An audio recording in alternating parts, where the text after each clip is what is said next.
ಚಿಕ್ಕಬಳ್ಳಾಪುರದಲ್ಲಿ ನಿನ್ನೆ ಜಿಲ್ಲಾಧಿಕಾರಿಗಳ ಕಚೇರಿಯಲ್ಲಿ ಕಾರು ಚಾಲಕ ನೇಣಿಗೆ ಶರಣಾಗಿದ್ದು ಅವರ ಹೆಂಡತಿ ಮತ್ತು ತಾಯಿ ಕುಟುಂಬ ದುಃಖದಲ್ಲಿ ಮುಳುಗಿದ್ದಾರೆ. ನೇಣಿಗೆ ಶರಣಾದ ಎನ್ ಬಾಬು ಪರ ಹಲವಾರು ಸಂಘಟನೆಗಳ ಕಾರ್ಯಕರ್ತರು ಪ್ರತಿಭಟನೆ ನಡೆಸಿ ತಪ್ಪಿತಸ್ಥರ ವಿರುದ್ಧ ಎಫ್ಐಆರ್ ದಾಖಲಿಸಿ ನ್ಯಾಯ ಕೊಡಿಸಬೇಕು ಅಂತ ಒತ್ತಾಯಿಸಿದ್ದಾರೆ.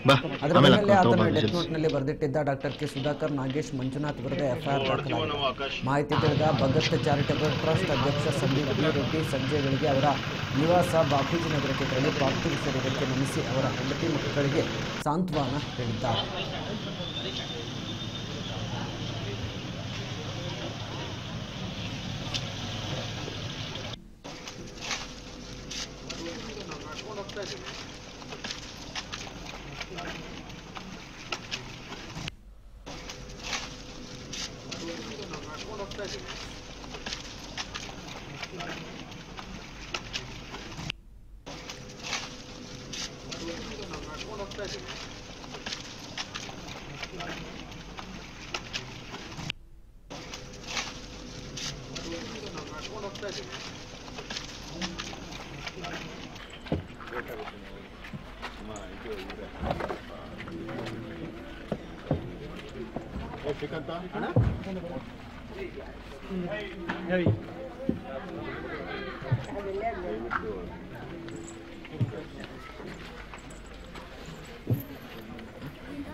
ಜಾಸ್ತಿ ಹೊತ್ತಿರೋದು ಬೇಡ, ಹೋಗ್ರಮ್ಮ ಒಳ್ಳೆಯದಾಗಲಿ.